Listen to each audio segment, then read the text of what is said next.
Welcome to Sakshi non stop news. రోజంతా బిజీగా ఉన్నారా? న్యూస్ అప్డేట్స్ మిస్ అయ్యారా? డోంట్ వరీ, బ్రేక్స్ లేకుండా బోర్ కొట్టకుండా నాన్ స్టాప్ న్యూస్ ప్రతిరోజు రాత్రి 9 గంటలకు. నేను కవిత, నేను కార్తిక్. తల్లికి వందనం పథకానికి కూటమి ప్రభుత్వం మంగళం పాడింది. విద్యార్థుల తల్లులకు షాక్ ఇచ్చింది చంద్రబాబు కేబినెట్. ఈ ఏడాది తల్లికి వందనం లేనట్టే, వచ్చే ఏడాది ఆలోచిద్దామని కేబినెట్ నిర్ణయం తీసుకుంది. అధికారంలోకి రాగానే పిల్లలందరికీ తల్లికి వందనం ఇస్తామని ఎన్నికల్లో చంద్రబాబు, పవన్ కళ్యాణ్ ప్రతి ప్రచార సభల్లో చెప్పారు. 80 లక్షల మందికి 15,000 చొప్పున ఇస్తామని హామీ ఇచ్చారు. విద్యా సంవత్సరం ముగుస్తున్నా ఇప్పటి వరకు తల్లికి వందనం ఇవ్వలేదు కూటమి సర్కార్. ఈ ఏడాది తల్లికి వందనానికి ఎగనామం పెట్టాలని కేబినెట్ నిర్ణయం తీసుకుంది. తల్లికి వందనం నెక్స్ట్ అకాడమిక్ ఇయర్ స్టార్ట్ కాగానే నెక్స్ట్ అకాడమిక్ ఇయర్ లోపల తల్లికి వందనం చెల్లించాలని చెప్పేసి అకాడమిక్ ఇయర్ లోపల తల్లికి వందనం కార్యక్రమం చేస్తామని చెప్పేసి మనం చేస్తాను. నన్ను గెలిపించండి, సంపద సృష్టిస్తా అంటూ ఎన్నికల సమయంలో హోరెత్తించిన చంద్రబాబు అధికారంలోకి వచ్చిన తర్వాత చేస్తున్నది ఏంటి? సొంత ఆస్తుల వృద్ధి చేసుకోవడం తప్ప అనే అభిప్రాయం కూడా వ్యక్తమవుతోంది. ఓవైపు అధికారంలోకి వచ్చిన 6 నెలల్లోనే 1,19,000 కోట్ల రూపాయలు అప్పులు తెచ్చి ప్రజలపై పెనుభారం వేశారు. మరోవైపు రాష్ట్ర ఆదాయం దిగజారిపోతోంది. చంద్రబాబు ఆస్తులు మాత్రం రాకెట్ స్పీడ్తో పెరిగిపోతూ పోతున్నాయి. చంద్రబాబు అధికారంలోకి వచ్చిన తర్వాత జీఎస్టీ వసూళ్లు దారుణంగా పడిపోయాయి. 2023 డిసెంబర్తో పోలిస్తే 2024 డిసెంబర్లో తెలంగాణలో జీఎస్టీ వసూళ్లు 10% పెరిగితే ఏపీలో 6% తగ్గిపోయాయి. తెలంగాణలో 4,753 కోట్ల నుంచి 5,224 కోట్లకు పెరిగాయి. అదే ఏపీలో వసూళ్లు 3,545 కోట్ల నుంచి 3,315 కోట్లకు తగ్గాయి. డిసెంబర్లో అన్ని రాష్ట్రాల సగటు వసూళ్లు 8% వృద్ధి నమోదు చేశాయి. ఇక పెద్ద రాష్ట్రాల్లో ఏపీ వృద్ధి రేటు ఒక్కటే మైనస్లో పడిపోయింది.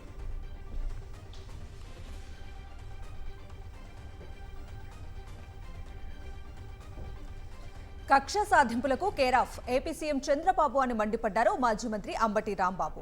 చంద్రబాబు అంతటి విశ్వాసఘాతకుడు దేశంలో ఎవరు ఉండరని ఆరోపించారు.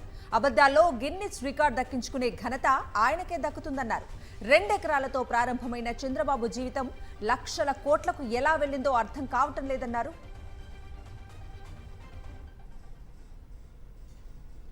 సినిమాలో ఓ పాట, మళ్ళీ పవన్ కళ్యాణ్ గారి సినిమాలో కూడా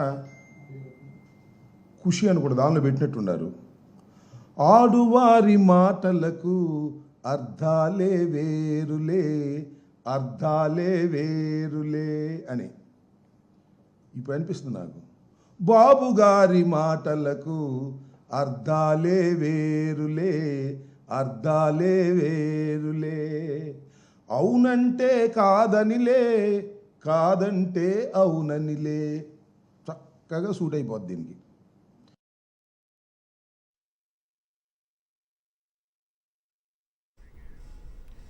కాకినాడ పోర్టులో seize the ship episode social media రీల్స్కే పరిమితమైంది. ఈ నెల 5 లేదా 6వ తేదీల్లో కాకినాడ సాగర తీరం నుంచి వెస్ట్ ఆఫ్రికాకు తిరుగు ప్రయాణం కానుంది. స్టెల్లా షిప్లో గుర్తించిన 1,320 మెట్రిక్ టన్నుల రేషన్ బియ్యాన్ని అన్లోడ్ చేసి పోర్ట్ గోడౌన్లకు తరలించాలి. అధికారులు గత ఏడాది నవంబర్ 29న కాకినాడ సాగర తీరంలో పర్యటించి సీజ్ ద షిప్ అంటూ హడావిడి చేశారు డిప్యూటీ సీఎం పవన్ కళ్యాణ్. విదేశీ నౌకను సీజ్ చేసే అధికారం లేకపోవడంతో అధికారులు తర్జనభర్జన పడ్డారు. ఇష్యూ నుంచి బయటపడేందుకు మల్టీ డిసిప్లినరీ కమిటీ ఏర్పాటు చేశారు. ఆ తర్వాత కేసు విచారణకు సిట్ ఏర్పాటు చేసింది ప్రభుత్వం. ఇప్పటి వరకు కాకినాడ ముఖం చూడలేదు సిట్ అధికారులు.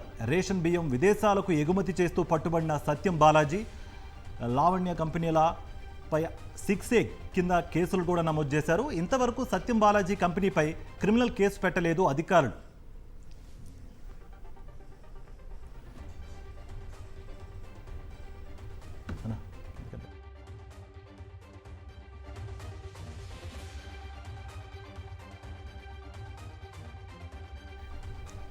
కూటమి సర్కార్ ప్రభుత్వ ఉద్యోగులకు సంబంధించిన ఒక్క సమస్య కూడా పరిష్కరించలేదని ఏపీ సెక్రటేరియట్ ఉద్యోగుల అసోసియేషన్ అధ్యక్షుడు వెంకటరామరెడ్డి మండిపడ్డారు.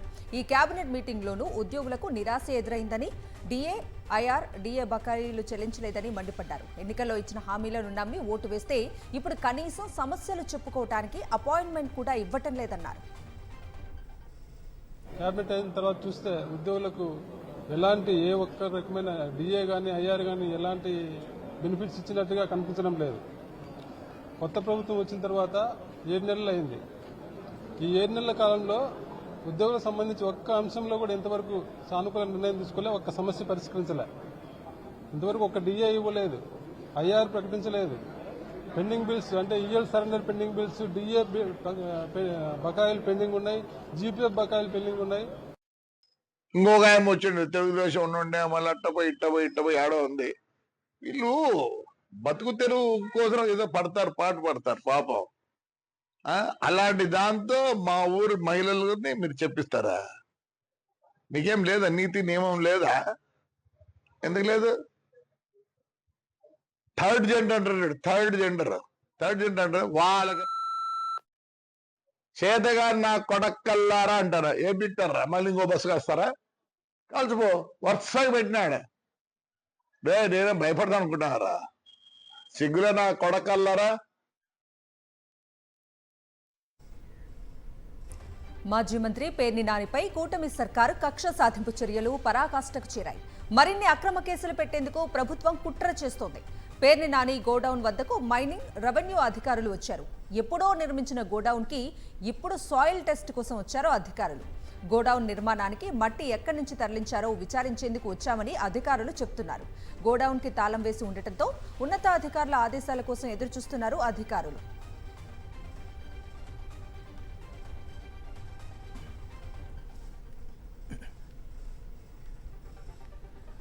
Medchal CMR engineering college girls హాస్టల్లో వీడియోలు రికార్డింగ్ కలకలం రేపుతోంది. హాస్టల్ బాత్రూమ్ వెంటిలేటర్పై చేతి గుర్తులు ఈ ఆరోపణలకు మరింత బలాన్ని చేకూరుస్తున్నాయి. బయట నుంచి కెమెరా పెట్టినట్లు అద్దంపై ఆనవాళ్లు స్పష్టంగా కనిపిస్తున్నాయి. 2-3 చోట్ల కెమెరా పెట్టినట్లుగా అనుమానం కలుగుతోంది. ఇది గమనించిన విద్యార్థినులు వెంటనే కళాశాల యాజమాన్యానికి ఫిర్యాదు చేశారు. హాస్టల్లో పనిచేసే ఇతర రాష్ట్రాలకు చెందిన సిబ్బందే ఇలా చేసి ఉంటారని ఆరోపించారు. వెంటనే బాధ్యులపై చర్యలు తీసుకోవాలంటూ నిరసన చేపట్టారు. కొందరు విద్యార్థులు రాళ్లు రవ్వడంతో హాస్టల్ భవనం కిటికీల అద్దాలు ధ్వంసమయ్యాయి. విద్యార్థి సంఘాలు కూడా పెద్ద ఎత్తున అక్కడికి చేరుకున్నాయి. కాలేజీ గేట్లు తీయకపోవడంతో తాళాలు పగలకొట్టి కొందరు, గేట్లు దూకి మరికొందరు లోనికి వెళ్లారు. విషయం తెలుసుకున్న విద్యార్థుల తల్లిదండ్రులు పెద్ద ఎత్తున కాలేజీకి చేరుకున్నారు. వీడియోల విషయంలో తమ పిల్లలు ఆందోళన చెందుతున్నారని ఇంటికి తీసుకెళ్లేందుకు సిద్ధమయ్యారు. అయితే కళాశాల సిబ్బంది మాత్రం వారిని లోనికి అనుమతించలేదు.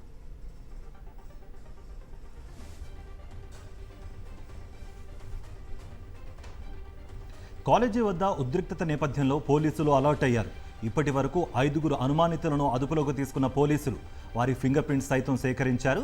అయితే వీడియోలు తీసినట్లు ఎలాంటి ఆధారాలు లభించలేదని ప్రకటించారు పోలీసులు. సిఎంఆర్ కాలేజీ ఘటనను తెలంగాణ మహిళా కమిషన్ సుమోటోగా స్వీకరించింది. తక్షణమే నివేదిక సమర్పించాలని సైబరాబాద్ సిపి అవినాష్ మహంతిని ఆదేశించింది.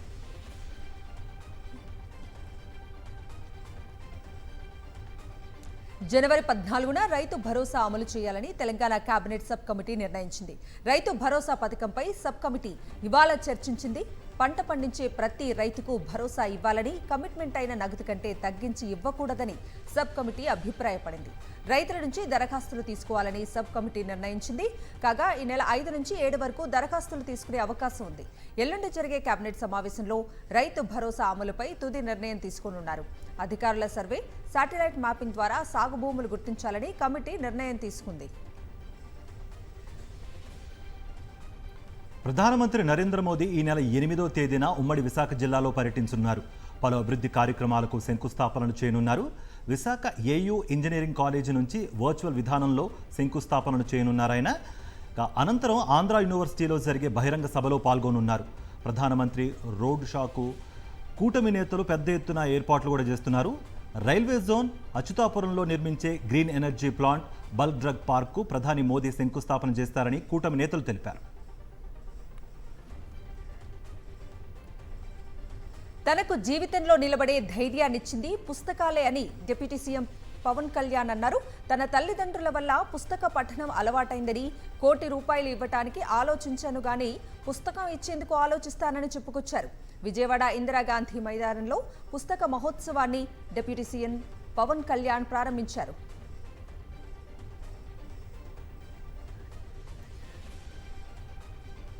ఏపీ ప్రజలను చంద్రబాబు మోసం చేశారని, ముఖ్యంగా మహిళలను నట్టేట ముంచేశారని వైఎస్ఆర్సీపీ ఎమ్మెల్సీ వరదు కళ్యాణి ఆరోపించారు.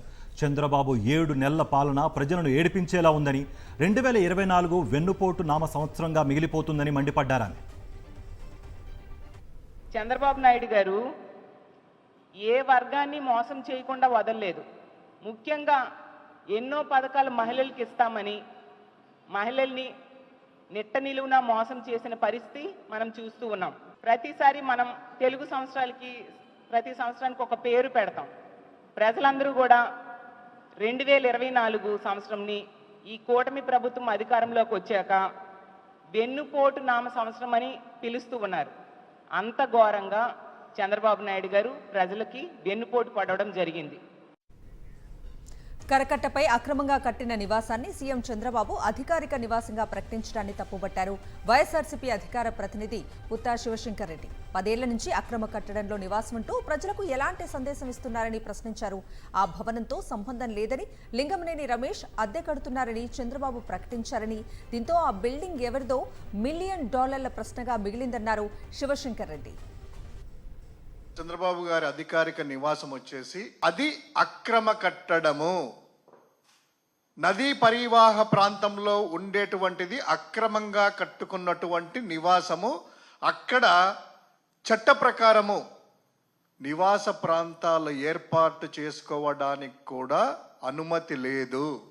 కానీ ఒక ముఖ్యమంత్రిగా ఉన్నటువంటి వ్యక్తి గత 10 సంవత్సరాల నుంచి ఆ అక్రమ నివాసంలో ఉండడము ఏం సంకేతాలు మనం ఇస్తున్నాము?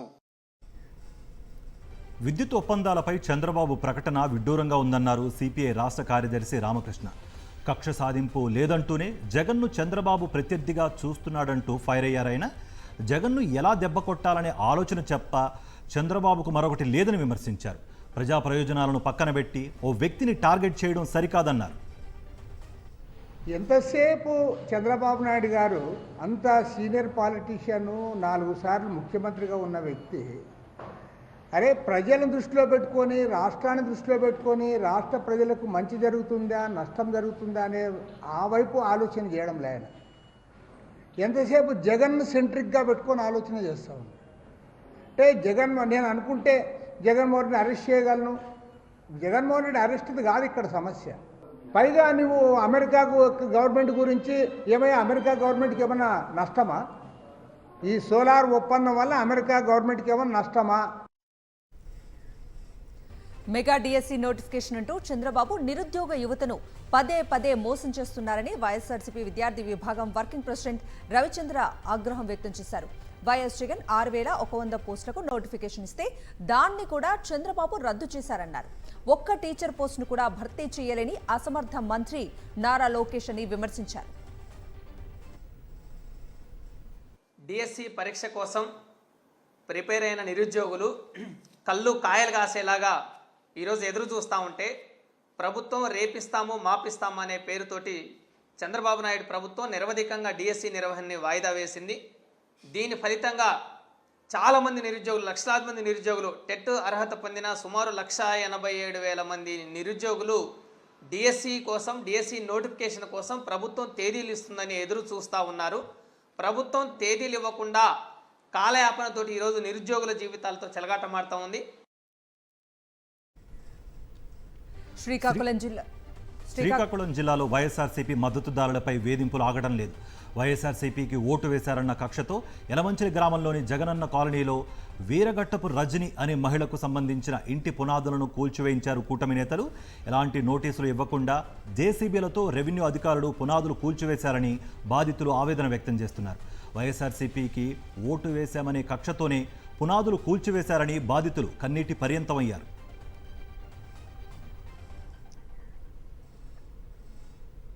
అన్నమయ్య జిల్లా తంబళ్లపల్లి నియోజకవర్గంలో టీడీపీ అరాచకాలు కొనసాగుతున్నాయి.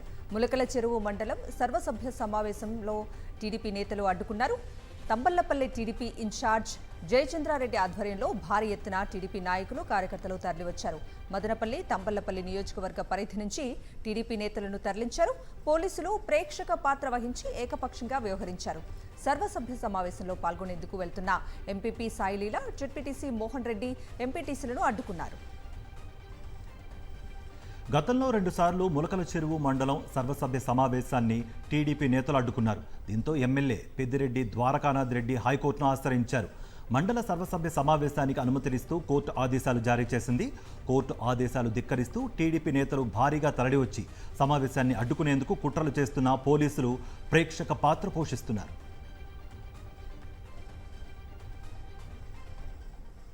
సుప్రీంకోర్టులో వైఎస్ఆర్సీపీ నేత గౌతమ్ రెడ్డికి ఊరట లభించింది. అరెస్ట్ నుంచి మధ్యంతర రక్షణ కల్పిస్తూ సుప్రీంకోర్టు ఉత్తర్వులు జారీ చేసింది. తదుపరి విచారణ జరిగే వరకు అరెస్ట్ చేయొద్దని ఆదేశించింది. అలాగే ఏపీ ప్రభుత్వానికి నోటీసులు జారీ చేసింది సుప్రీంకోర్టు. వారం రోజుల్లో కౌంటర్ దాఖలు చేయాలని ఆదేశించింది. 2024 ఎన్నికలకు ముందు వాలంటీర్లను కొనసాగిస్తామని చంద్రబాబు ప్రకటించిన హామీని నెరవేర్చాలని విజయవాడలో వాలంటీర్లు నిరసన చేపట్టారు. చంద్రబాబుకు మంత్రులకు తగిన జ్ఞానాన్ని బుద్ధిని ప్రసాదించి వాలంటీర్లకు న్యాయం చేసేలా కరుణించాలని ఎన్టీఆర్ విగ్రహాన్ని నీళ్లతో శుభ్రం చేసి వినతిపత్రం అందించారు వాలంటీర్స్.